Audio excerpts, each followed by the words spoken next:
Bora, bora, pesquisadores! Quem fala com vocês novamente sou eu, professor Vitor Mascarini, ou apenas Vitor, Vitão, Ben 10, enfim, assim como vocês queiram me chamar. E estamos aqui gloriosamente no episódio 002 do Música Sem Crise.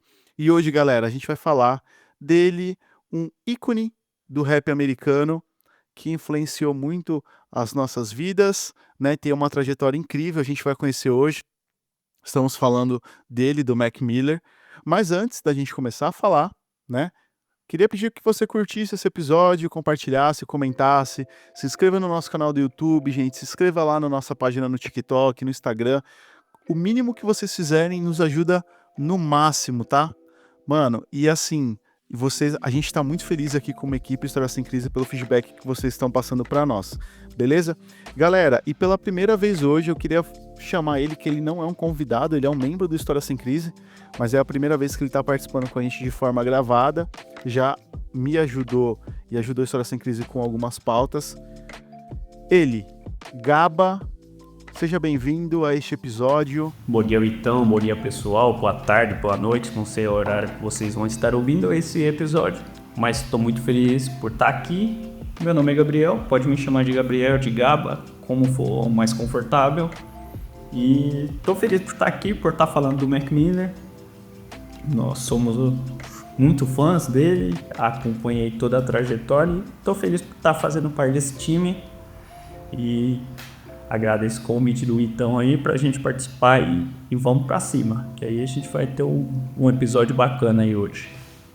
Boa, boa, Gaba, é isso aí. Galera, e a gente tem também a gloriosa presença do meu parceiro, do Sensei de Mil Nomes, que veio diretamente do Prime Sensei pra cá, professor Victor Tâmbalo, nosso querido pigmeu.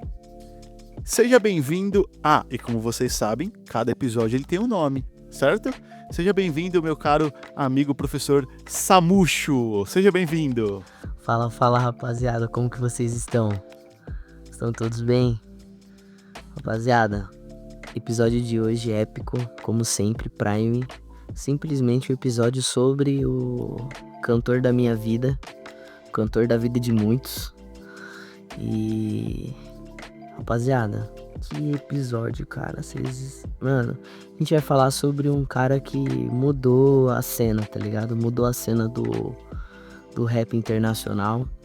E vamos se dizer assim, como vocês viram no episódio número 1, rapaziada, eu comentei sobre o meu estilo de música favorito.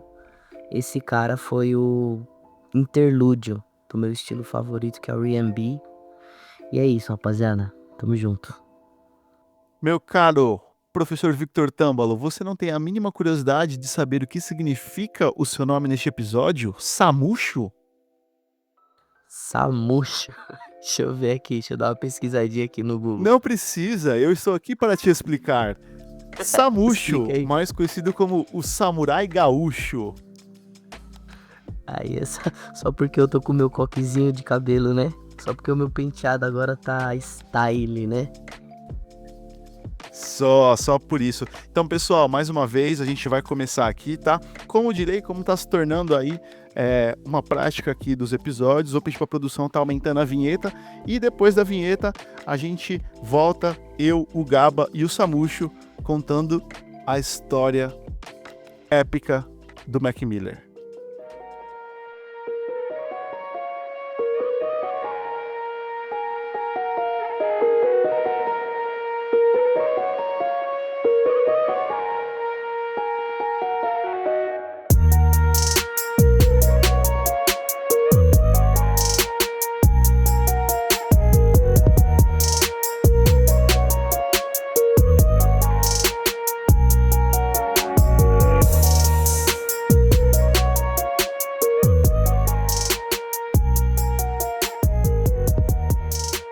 Então, rapaziada, para iniciar aqui sobre o Mac Miller, nós podemos falar que primeiro o nome dele não é Mac Miller, o nome dele é Malcolm James.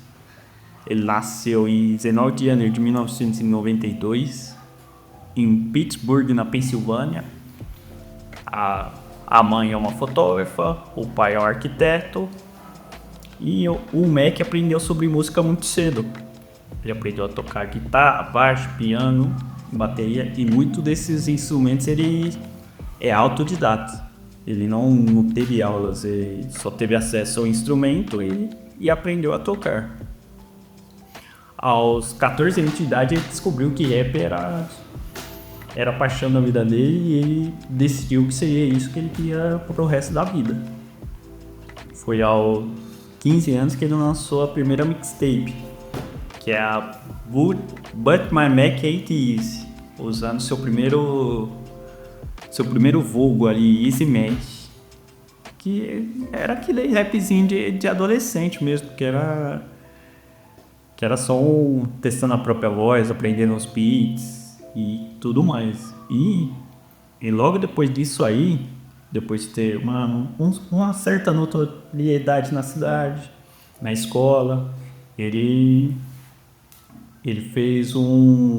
assinou um contrato com a Boston Records, que saiu seus primeiros trabalhos oficiais, e a mesma gravadora que lançou o Wiz Khalifa e muitos rappers da região ali, que para nós não são muito conhecidos, mas muitos artistas independentes eles lançaram ali. É da hora comentar que, bom, volto a repetir, né? Ele foi meu cantor favorito, eu acompanhei ele desde o começo da carreira. E antes dele fechar com a Rostrum Records, ele lançou algumas músicas assim feitas em estúdio bem artesanal, tá ligado? Que ele mesmo montou na casa dele. E o primeiro boom dele, que fez com que ele tivesse visibilidade da Rostrum, foi uma música que a gente pode deixar na descrição, que é Live Free. Essa música, tipo, foi uma das músicas mais antigas, foi a música mais antiga que deu boom nele, né, que ele chegou a ter alguns milhões de visualizações, né, no YouTube. E, mano, essa música simplesmente é sensacional e marca a trajetória dele do primeiro álbum também. Mano, simplesmente assim, tipo, o Mac Miller, ele dominava, como o Gaba falou, diversos instrumentos, e isso fazia com que os beats dele fossem muito diferenciados. Tipo, a questão sonora, assim, do domínio que ele tinha sobre o estúdio e sobre os beats era incrível. A música dele era muito foda. Então, basicamente isso aí, mano. Boa. Então, galera, em 2011 o Mac lança o seu primeiro álbum oficial, né, chamado o Blue Slide Park. E o título fazia referência a um parque bem frequentado ali em Pittsburgh, onde ele e seus amigos costumavam passar o tempo, mas onde também os adolescentes costumavam frequentar. Esse disco ele estreia diretamente no top 1 da Billboard, e é um feito, para vocês terem ideia, quase impossível para um artista independente. Hoje a gente tem artistas estourados aí como o Drake, Kendrick Lamar, o Travis Scott, mas esses artistas já são consolidados, existem uma base de fãs mundiais, existem grandes gravadoras por trás, grandes investimentos, e o Mac conseguiu isso de forma totalmente independente, né? Sem nenhum aporte, sem nenhum investimento, para vocês verem o feito do Mac. E aí, galera, hits como Party of 5TAV e Freaky Party Market conquistaram uma base de fãs extremamente leal ao Mac, formada principalmente por jovens ali que se identificaram com as letras mais divertidas e tocavam em assuntos que não eram tão costumeiros no rap na época, né? Festa, amizade, juventude. Porém, né? Como a gente sabe que o mundo sempre tem duas vias, o Mac começou a receber, ao mesmo tempo que ele recebia bastante apoio dessa base de fãs, ele começou a receber muita crítica, né, para esse tipo de música que ele estava fazendo, esse tipo de rap. Vários artistas e outros grandes nomes do rap, e também uma base de pessoas que não curtiam o trabalho dele, começaram a criticar justamente pela questão de como ele colocava essa vivência que ele tinha no dia a dia no rap, né? Essa questão sobre festas, essa questão de juventude, então ele foi muito criticado. Porém, ele mesmo falava que pouco se importava, porque ele era apenas um garoto que estava vivendo o sonho dele, né? Então, eu queria perguntar aí para vocês dois, né, tanto pro Gaba quanto para você, Samucho, O que vocês podem ver nesse primeiro sucesso, esse primeiro feito aí, essa chegada no top 1 da Billboard do Mac totalmente independente e também essas primeiras críticas que ele veio recebendo? Então, Vitão, é porque é o amadurecimento, né? Porque, como eu comentei, primeiro teve a primeira mixtape lá, Boot My Mac Ain't Easy, mas não podemos deixar de comentar também a mixtape Kids, que ele já tinha trago aquele rap mais rap de adolescente, né? Os Easy, como o pessoal gostava de comentar dele, os Easy Mac com os Cheesy Raps, que era aquele rap de adolescente, que era mais escracho, mais de adolescente, uma cima mais mista. E a outra recomendação que a gente devemos fazer aqui é a Mixtape Kids, que tem grande sucesso do Mac, atemporais, e foi uma construção, o primeiro degrau para eles trazer esse álbum do Side Park que teve um amadurecimento e é aquilo. Ele fez um trampo lindo nesse álbum, trazendo a essência dele, do pessoal dele, e a crítica é afim porque era um Mac, né? Não era um artista genérico. Então, rapaziada, o que acontece, mano? Antes dele fechar com o mesmo estúdio do Wiz Khalifa, ele tinha um estúdio meio que, igual eu falei pra vocês, meio que particular. E aí eu dei uma pesquisadinha aqui, e até relembrei o nome do estúdio, que era Hex Arrow Films. Nesse estúdio, antes dele lançar o primeiro álbum dele, mano, ele estourou com 2 músicas muito foda. Eu ouço até hoje as músicas, tá? A primeira delas, que tipo, foi um boom gigantesco, foi Another Night, tá ligado? Essa música, assim, trouxe a batida, o estilo musical dele mesmo, o estilo lúdico dele, tá ligado? E há mudanças nesse estilo lúdico dele quando ele entra nesse estúdio que vocês comentaram. Mano, e assim, é uma mudança assim muito brusca, porque ele parte de uma música mais lúdica, mais romântica, tipo assim, um rapzinho mais romântico, mais R&B mesmo, Rhythms and Blues, e ele vai pra um rap mais adolescente, tá ligado? E, mano, é muito foda a diferença, porque das duas maneiras, tipo, cada álbum dele traz um tema específico, tá ligado? Traz um momento da vida dele. A batida, tipo, as batidas dele são muito sinfônicas, assim, com o estilo do álbum. E, mano, é simplesmente assim, é óbvio que a gente sabe que o início da carreira dele demorou pra engrenar, né? Mas quando ele pega esse primeiro álbum e primeira colocação na Billboard, mano, ele fica estourado num nível assim internacional, tá ligado? Tanto que ele chega pra muitos aqui no Brasil quando ele chega em primeiro lugar lá na Billboard. Até então, antes, ninguém conhecia Mac Miller, ninguém sabia quem era. E, mano, o cara tinha qualidade, né, velho? Esse era o diferencial dele. Basicamente é isso, assim, no início da carreira dele, assim. Deixa deixar agora pro nosso mascarado Ben 10, monstro do Lago Ness, fazer um comentário aí e dar continuidade aí, rapaziada. Valeu, meu caro amigo Samucho. E assim, galera, é bem interessante, né, eu ver essa vivência do Mac. É muito inspirador também, já sabendo do final dessa história, infelizmente.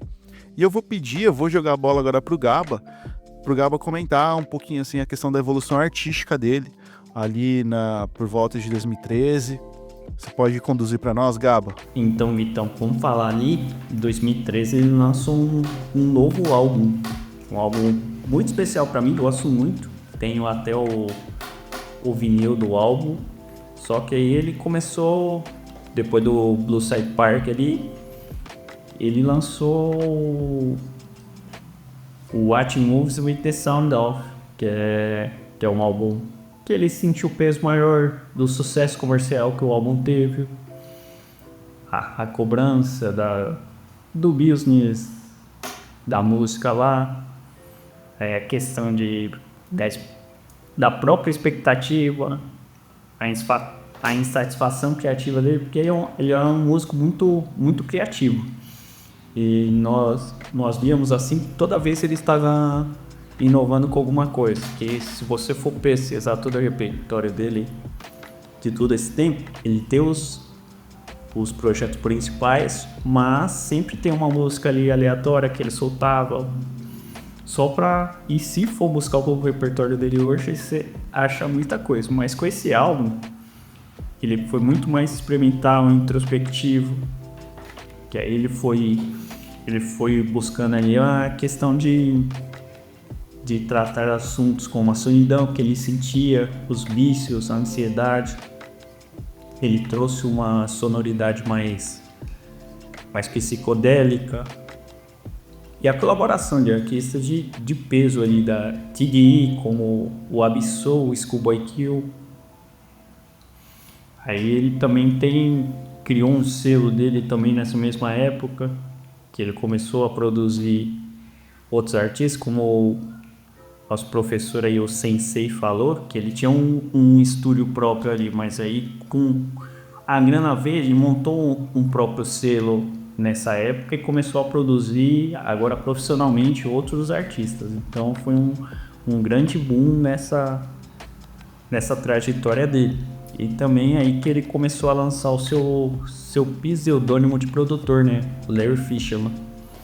Aí ele usava isso aí tanto para ele produzir as músicas dele com produção de outros artistas que ele explorava mais. Ele tinha um domínio musical muito grande, então ele conseguia explorar muito sem ter que manter o próprio nome ali, o Mac Miller, para ficar só nessa bolha do rap ali. Aí eu deixo com vocês a palavra aí para um outro comentário, um outro adendo aí. Cara, essa parte, essa transformação, essa evolução aí do Mac, a gente consegue observar até nas músicas que ele lançou na época, e eu queria pontuar justamente os features que ele começa a realizar, né, que ele começa a receber também, participar, mas também receber.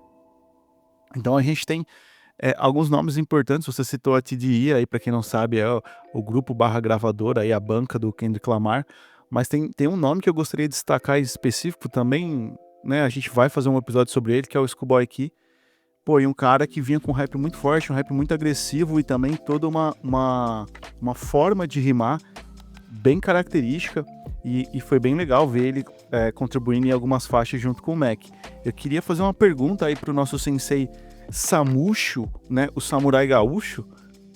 O que você tem para comentar aí nessa parte, nessa questão da evolução artística do Mac, né, como rapper, como músico? Então, mano, a evolução dele foi muito rápida, né? Foi um boom muito rápido. E todos nós que acompanhávamos a carreira dele, nós sabíamos que, de certa maneira, nas lives, nos momentos em que ele dava mais atenção pro público, assim, em geral, tá ligado?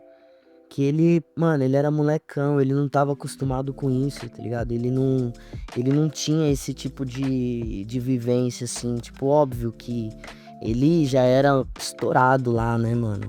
Mas essa questão dele fechar com a gravadora, dele literalmente decolar mesmo, internacionalmente falando, mano, fez com que houvesse algumas mudanças características, né, que a gente vai comentar durante o episódio, e essas mudanças aí veio, e, mano, o gancho foi perfeito, Vitão.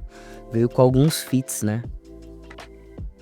Esses feats aí, pra mim, na época, assim, era da hora, tal, mano, super foda. Só que ainda as músicas dele de maneira solo, tá ligado? As músicas solo dele era, era sensacionais, assim. Óbvio que ele produzia muitos rappers na época, tá ligado? Igual eu falei, mano. O beat lúdico começou assim lá nos Estados Unidos, no rap mais, um rap mais, entre aspas, romântico ali. Mano, ele e o Pharrell, eles eram os pica lá dos Estados Unidos pra poder fazer esses beats, tá ligado? Tipo, os caras recorriam ou ao Mac Miller ou ao Pharrell Williams, tá ligado? Tipo, os dois caras eram uns monstros, mano, dos beats na época, tá ligado? E, mano, enfim, é que eu fico muito emocionado, mano, com a questão da carreira do Mac, porque me marcou muito, mano, na minha adolescência. Pro pessoal que tá ouvindo, vou fazer 30 anos agora. O Vitão também segue nessa mesma idade aí da década de 95. Então, tipo assim, o rap mais adolescente ali que o Mac Miller fez, com as músicas Nike On My Feet, com as músicas ali, tipo, começo de 2010, 2011, a gente acompanhou muito, mano. E é emocionante demais, porque quando ele estoura, velho, ele muda totalmente o som dele, mano, e é muito foda, velho. Sim, sim, cara. Eu, assim, eu vou ser honesto com vocês que estão nos ouvindo. Entendo aí o nosso professor Victor Tâmbalo se emocionar, né? Eu sei que, particularmente, tanto ele quanto o Gaba tem o Mac Miller como um ídolo. Eu ouvi bastante o Mac Miller, mas eu tenho um outro artista que cumpre essa função pra mim. E quando a gente for fazer um episódio sobre ele, que no caso é o Lil Wayne, eu vou ter que me preparar muito. Cara, e vamos continuar, né, falando sobre essa trajetória do Mac.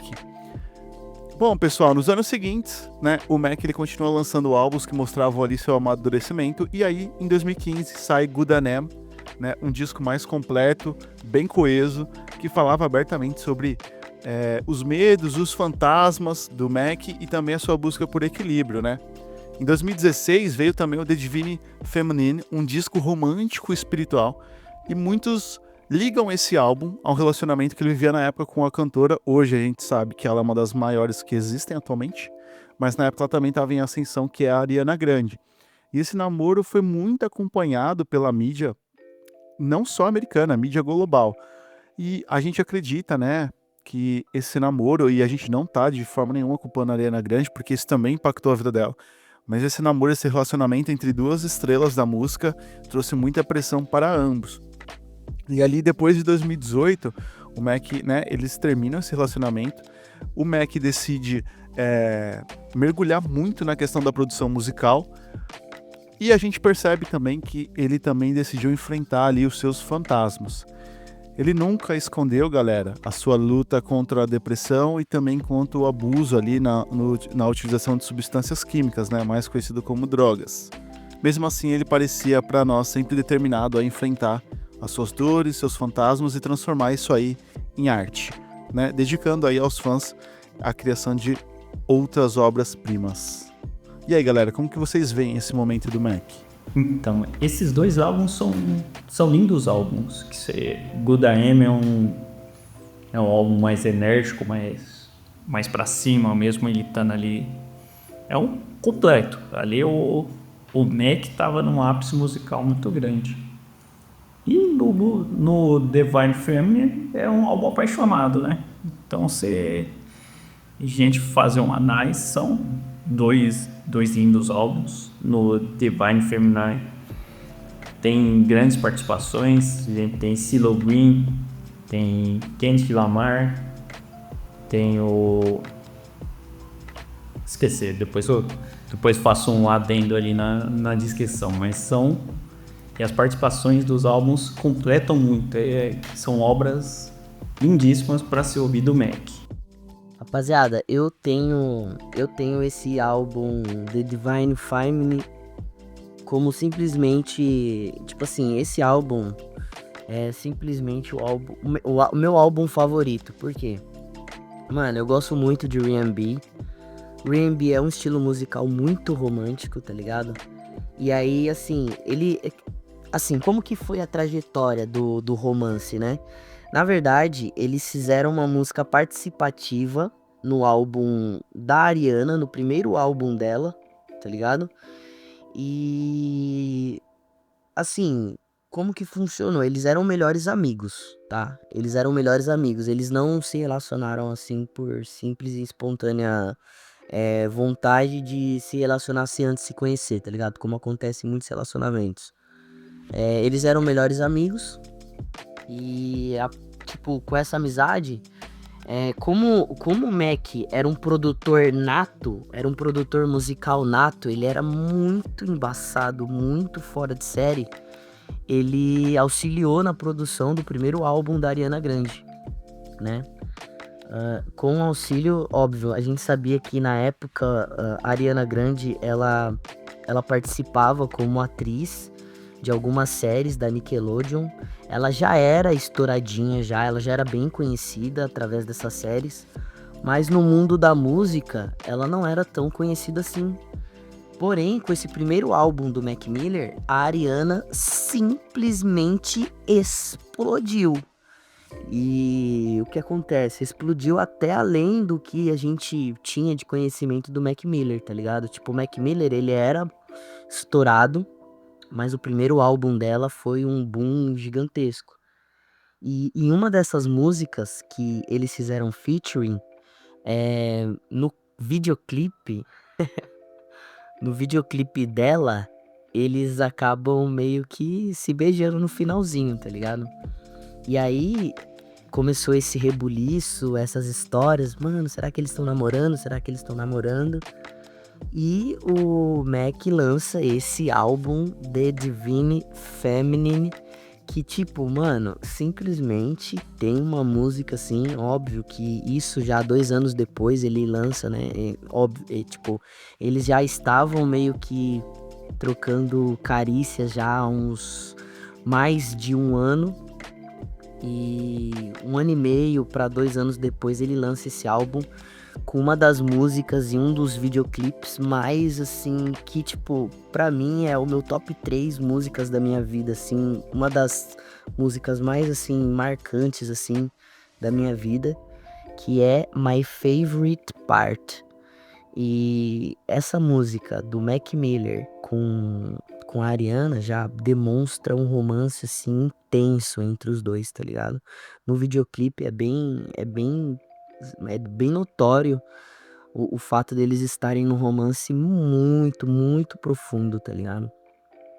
Óbvio que, como o nosso sensei mascarado comentou, ele tinha alguns problemas, né, mano? Problemas dele mesmo, como artista, como pessoa, como ser humano. E esses problemas afetaram o relacionamento dele com a Ariana. A Ariana não aceitava o fato dele se desgastar demais com drogas e afins. E foi um dos motivos, né, mano, assim, todo mundo sabe, a realidade é que, na verdade, não foi, eles terminaram de maneira consensuada, a real história é que realmente ela terminou com ele, né, ela mesma terminou por conta disso, ela não aguentava mais essa questão, né, dele tá no mundo das drogas. Ela não dava conta, ela não tinha muito tempo disponível para poder cuidar dele, ela cuidava dele demais na época. Eu acompanhei essa trajetória assim, mano, do começo ao fim, tá ligado? Literalmente do começo ao fim, que a gente vai comentar posteriormente. Mas eu queria deixar um adendo aqui, então. Esse álbum simplesmente tem uma música, mano, que eu queria deixar como recomendação, tá ligado? Que no finalzinho que já tava, né, no finalzinho do relacionamento dele, ele já tava se sentindo muito sozinho, tá ligado? E ele lança uma música chamada Stay, que na tradução literal é fica, tá ligado? Ou seja, foi de maneira indireta que ele fez esse álbum já sabendo que de fato acabaria, tá ligado? O relacionamento dele com a Ariana. E essa música marca muito, mano, porque ele faz de maneira solo. O videoclipe é um dos videoclipes mais lindos que eu já vi na minha vida. E eu deixo aí como recomendação pra rapaziada que está nos ouvindo, mano. É isso, Vitão, se quiser dar continuidade, mano, é que, mano, falar do Mac Miller, mano, é emocionante, me emociona demais, mano, porque o cara foi simplesmente épico, velho, prime demais. E já pegando o gancho aí, que o Sensei falou, falar do Mac Miller aí é épico demais e E vamos trazendo aqui o seu último lançamento, né? Que ali em 2018 ele lançou o grandíssimo e impecável álbum Swim, que é um álbum melancólico e maduro. Uma mistura de rap, soul, funk, jazz, que é um álbum que ele soa um pouco cansado, mas ao mesmo tempo ele tá com esperança, né? Depois desse término, depois desse impacto que aconteceu aí na vida dele, que é um álbum muito bom de ouvir. Ele é esplêndido, mas infelizmente foi pouco trabalhado pelo Mac, porque um pouco após ele ter lançado esse álbum, infelizmente ele veio a falecer, né? Que ele teve uma overdose acidental ali em 7 de setembro de 2018 e foi bem impactante para todo mundo, como nós que éramos mais fãs. A gente sabia que ele tinha essa luta contra o uso de drogas, mas sabemos que ele já tinha se reabilitado, mas ter a notícia que ele teve overdose, a gente vê que ele acabou tendo uma recaída. E foi impactante. E logo, foi o tempo que se passou no início de 2020 ali, foi lançado o primeiro álbum póstumo dele, que é o Circles, que foi produzido pelo Jon Brion, que estava trabalhando com ele antes de morrer. Tem participação também do John Mayer também, que estava muito amigo dele. Que esse é um disco mais suave, triste e belo, que só mostrando mais uma cara do Mac, só que agora mais cantor, né? Não tão rapper, uma influência ali mais indie, mais pop. Aí se você puder fazer algum comentário ou alguma coisa que vocês queiram concluir sobre esses dois álbuns aí, essa fatídica perca que nós tivemos. Mano, quero sim. Então, o álbum Swimming, a gente vê, óbvio, que a trajetória póstuma ao relacionamento junto com a Ariana. Esse último álbum dele, mano, ele fez e você percebe nas batidas, na música, na voz dele, na imagem também, né? A imagem verbaliza muito o estado emocional do Mac. A imagem do álbum, assim, e a música uma das músicas, assim, que marca o álbum, em que no videoclipe ele começa dentro de um caixão, tá ligado? Meio que se escavando, tá ligado? Tipo, saindo debaixo da terra, como se tipo, eu não morri, tá ligado? Ele quis deixar muito essa mensagem de tipo, mano, eu não morri, eu tô vivo, tá ligado? Eu também tô aqui. E esse álbum Swimming marca uma trajetória psicológica do Mac muito triste, mano, porque a gente sabe que depois desse álbum ele fatidicamente falece em 7 de setembro, como o Gabo comentou. E queria fazer um comentário breve, mano. Meu aniversário é dia 14 de setembro, mano. E nessa época, antes dele lançar o álbum Swimming, ele já era o meu cantor favorito, tá ligado? E quando ele morre no dia 7 de setembro, mano, eu tenho uma triste surpresa, assim, porque eu não esperava. Eu sabia que ele tava mal, eu tinha acompanhado o álbum Swimming antes dele falecer no Spotify. E esse álbum, mano, simplesmente o Mac, ele entrega todo o eu lúdico dele, assim, numa qualidade, assim, muito acima da média. Beats, assim, espetaculares, assim. E esse álbum, ele veio pra chacoalhar a cabeça de todo mundo que achava que, tipo, mano, o Mac, ele não vai mais estourar, ele não vai mais ter aquele boom que ele teve no começo da carreira. O que de fato, mano, infelizmente foi dita em alguns trechos de algumas músicas dele. Vou fazer alguns adendos aqui em algumas músicas que ele mostra de fato esse eu lúdico dele muito quebrado. E uma das músicas dele é Hurt Feelings, que na tradução literal é tipo sentimentos quebrados. Essa música é muito foda. A segunda música é Leathers. E, óbvio, a música mais estourada dele, da história, né, dele, assim, foi a música que, na verdade, marcou o momento póstumo dele. Que, tipo assim, mano, foi um choque de realidade pra todo mundo que acompanhava a carreira dele, que é a música intitulada Self Care, né, que ele, igual eu comentei anteriormente, ele inicia a música dentro de um caixão embaixo da terra, e isso mostra que de fato ele já estava com os sentimentos dele, e o fato dele ter se entregado e ter tido uma overdose explica detalhadamente através desse som. E, mano, épico, velho. Simplesmente o cara, ele, tipo, por mais que tenha acontecido uma fatalidade, ele entrega todo o sentimento, tudo que ele tava sentindo nesse álbum. E, rapaziada, se vocês tiverem poucos minutos, assim, pra vocês acompanharem esse álbum, ouça todas as músicas da primeira à última, que vocês vão ficar, mano, emocionado com a história do Mac. E, mano, esse cara foi simplesmente um fenômeno na parte de produção, porque ele era um produtor nato. Os beats dele eram de maneira sem igual. E o cara era, tipo, simplesmente um gênio da música.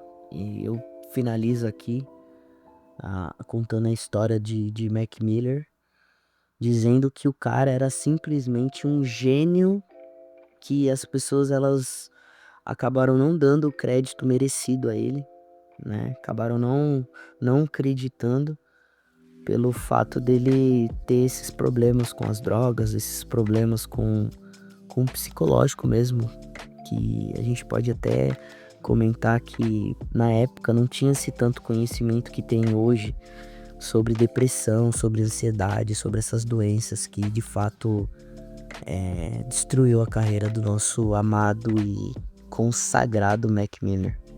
Cara, muito emocionante ver aí a sua fala, meu querido amigo professor Samucho. A gente tá se encaminhando pro final. E assim, galera, mesmo depois da sua morte, a música do Mac Miller continua ressoando. Ele abriu espaço para artistas falarem sobre vulnerabilidade, sem medo de se parecerem fracos. A sua evolução constante inspirou milhares de fãs a entenderem que crescer é doloroso, mas necessário. A gente viu, né, que artistas na época como Anderson .Paak, Kendrick Lamar e a própria Ariana Grande falaram de como o Mac os tocou não só como músico, mas como ser humano. Ele mostrou que às vezes as pessoas mais sorridentes também escondem feridas profundas e que transformar isso em arte é um ato de coragem. E assim, galera, a gente termina essa jornada pela vida e pela música do Mac Miller. De Pittsburgh para o mundo, ele nos deixou canções para dançar, para chorar e para refletir.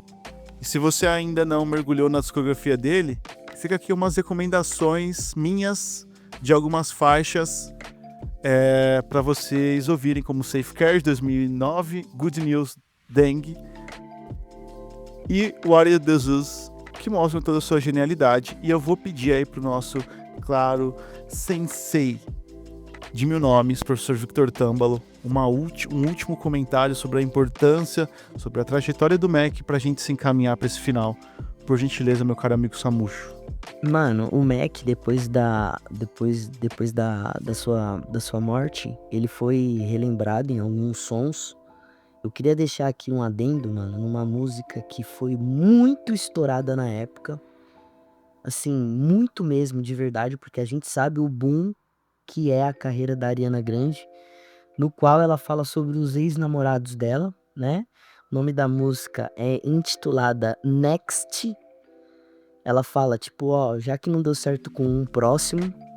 E aí ela comenta sobre o Mac Miller e ela o retrata como um anjo, porque durante todo o relacionamento em que eles tiveram, ele foi retratado por ela como um anjo. Ele era realmente uma pessoa, assim, muito, muito boa. O Mac Miller, ele era extremamente gentil, extremamente cuidadoso com todos os amigos dele. E isso é retratado também em alguns álbuns de alguns cantores que participaram junto com ele, igual você comentou, o Anderson .Paak, que ele faz um comentário depois de estourar com o Bruno Mars em 2022, se eu não me engano, 23, né? Que ele estourou com aquele álbum junto com o Bruno Mars. E ele fala que os créditos ao som dele, ao que se tornou o som dele, porque o Anderson .Paak, antes de estourar, veio, igual você comentou, com a música Dengue. E, mano, isso mostra a trajetória e o impacto social, o impacto global que foi o Mac Miller, mano. Então, rapaziada, se vocês quiserem de fato conhecer um cantor que mudou a cena, que mudou o que nós chamamos de jazz misturado com soul, misturado com um pouco de rap, e aí, óbvio, que eu comentei com vocês no começo do episódio, o famoso R&B, tá ligado? Só que o dele não era um R&B comum, era um R&B mais puxado pro jazz, tá ligado? Esse cara foi simplesmente épico, né? Vitor. E é isso, rapaziada, um abraço. Bom, galera, obrigado por ter ficado aqui com a gente nesse episódio. A gente vai fazer muito mais episódios como esse, dedicados a alguns artistas que foram impactantes para nossa vida, tá? E se essa história te tocou de alguma forma, gostaria de pedir que você compartilhasse esse episódio com alguém que também precisa ouvir para conhecer essa história e a obra do Mac, tá bom? E assim, gente, eu vou terminar com uma frase para vocês nunca se esquecerem. As luzes e as sombras fazem parte de todos nós e cabe a nós conseguir encontrar equilíbrio para mantê-las, tá bom? Pessoal, o professor Vitor Mascarini fica por aqui.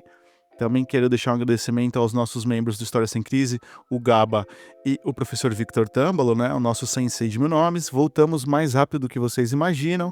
Escutem o Mac, escutem as obras que a gente vai deixar aqui na descrição, tá? E é isso aí, pessoal. Música Sem Crise fica por aqui. Até a próxima. Valeu!